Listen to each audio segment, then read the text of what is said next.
The two major Protestant movements that followed Luther's reforms are found basically in Northern Europe, Northern Western Europe.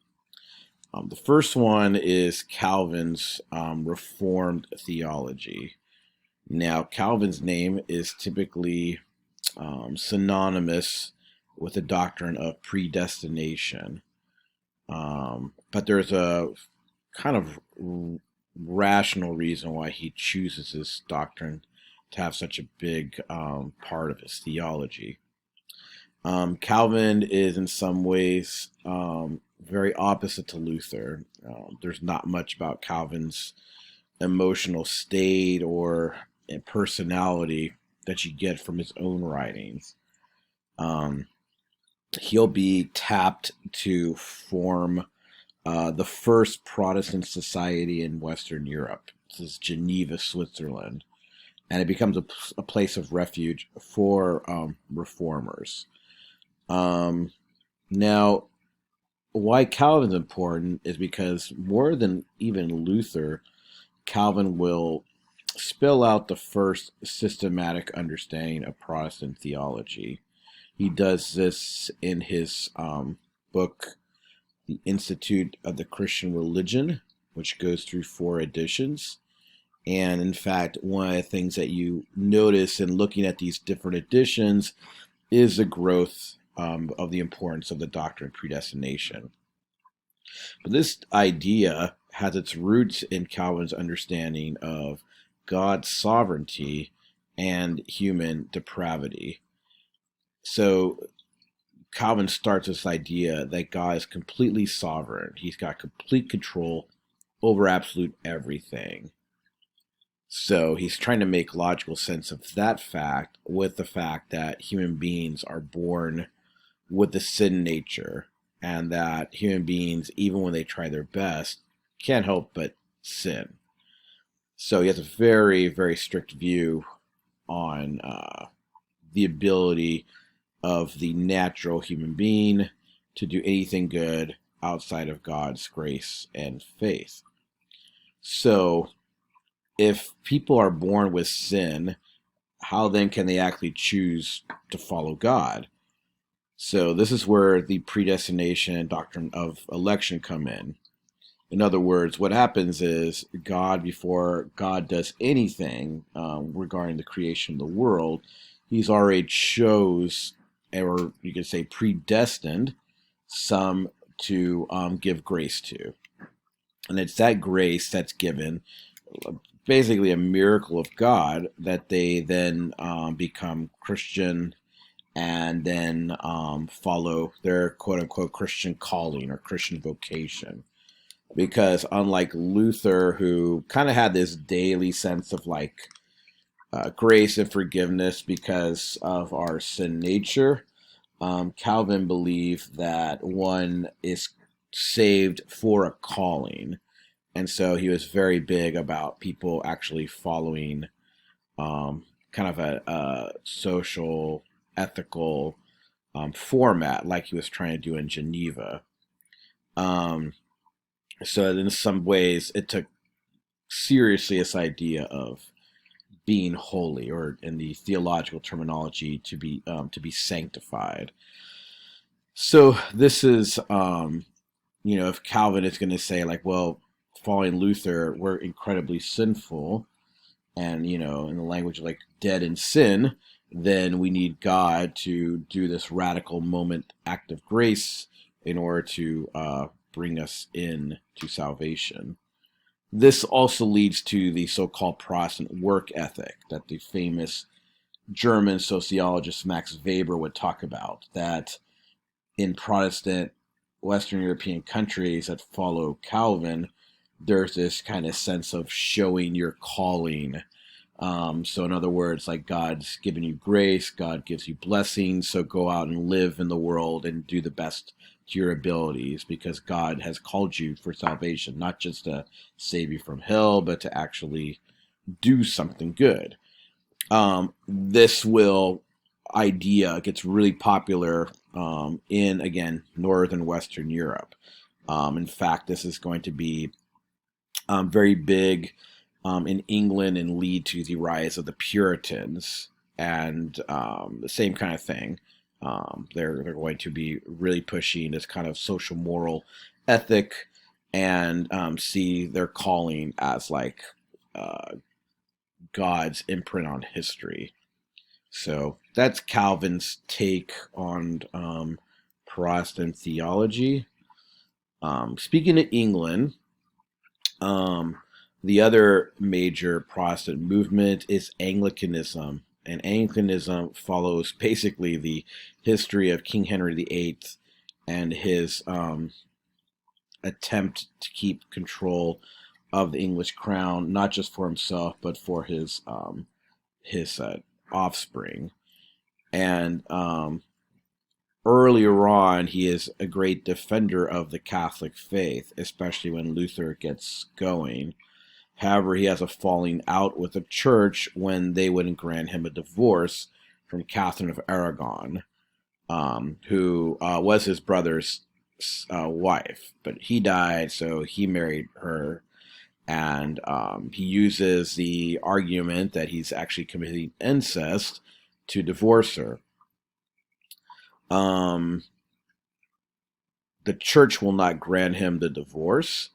A lot of it has to do with the fact that she is Spanish royalty, and Charles V is the emperor of the Christian kingdom, and he's also king of Spain. So Henry just decides, well, I'll just quit the church and open up my own church with the crown on top of the church. So in 1534, he does the Act of Supremacy, is now head of the English church. The Catholic Church excommunicates him and cuts him off. And then he subsequently takes over Catholic Church lands and enriches himself from that. Eventually, as time goes on, the movement, what is now going to be called Anglicanism, will take on a more Protestant look. And that's thanks to the Archbishop of Canterbury, Thomas Cranmer. Cranmer will eventually strike up a conversation with Calvin, and you can see like Anglicanism starting to look more Calvinistic as time goes on in things like the 42 Articles and the Book of Common Prayer. Well, Henry dies. He finally has a son after so many wives, and he decides to give the throne to his son Edward. You can see in this image here that Edward is getting passed the baton. Edward is actually being raised as a Calvinist. And unfortunately for the Protestants in England, Edward dies very young. And so the throne now goes to his oldest sister, Mary, who is a daughter of Henry's first wife, Catherine. So Mary is seeking revenge against those Protestants that helped the divorce in the first place.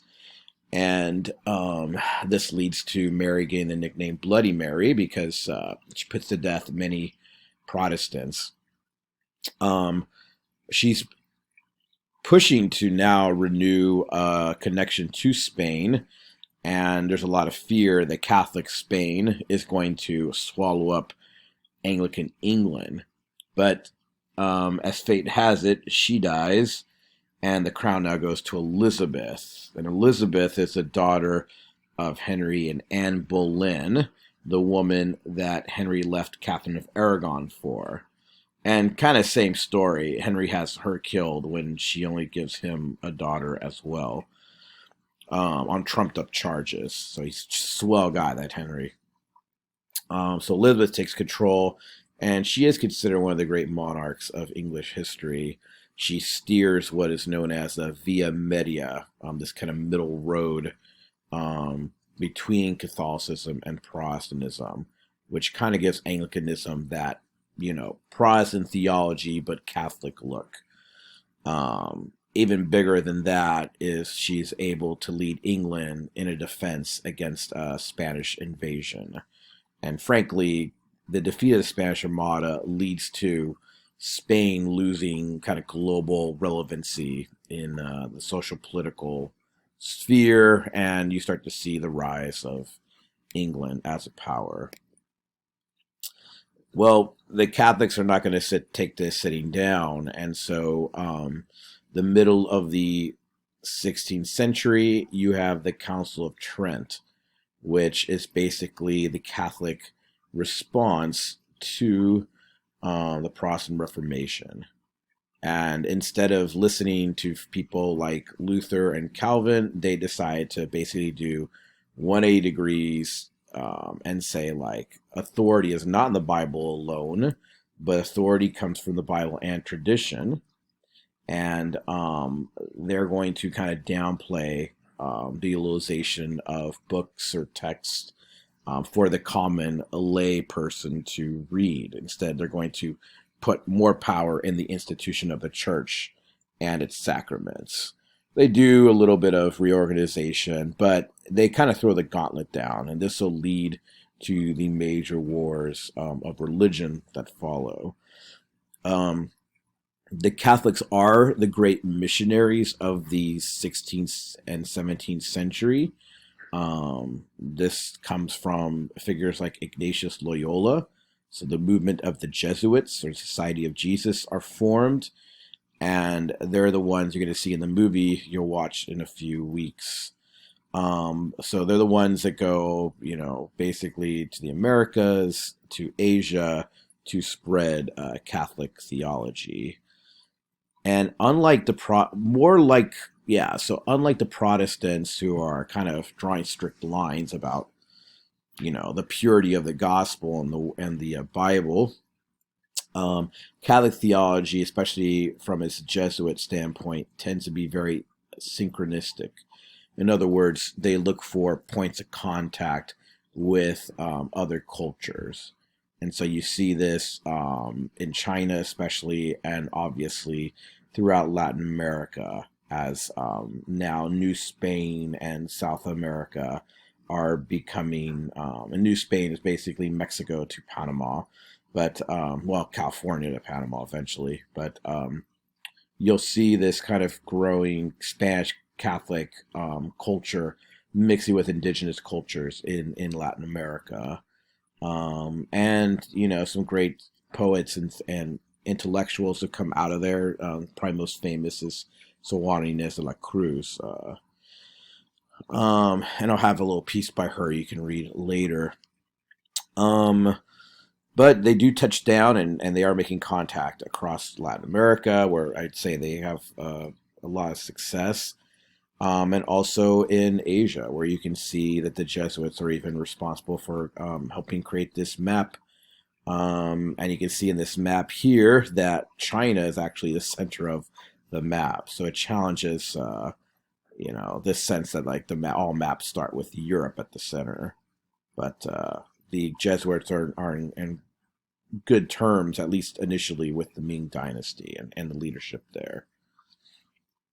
Well, for all this, things don't go so hot in Japan, where missions begin around the same time period as they do in China, but Japan is pretty quick about cutting off the Christian missions. They see it as kind of an imperial colonial move before those terms really take on a new meaning in the 19th century. But there's a great martyrdom, as you can see, like in this image here, of Japanese converts and also European Catholic priests. So Japan reacts to this infiltration as they see it, heavy persecution, and so any form of Christianity that does take root in Japan goes underground, and it'll be centuries before Europe really comes knocking on the door again of Asia as a whole, but Japan in particular.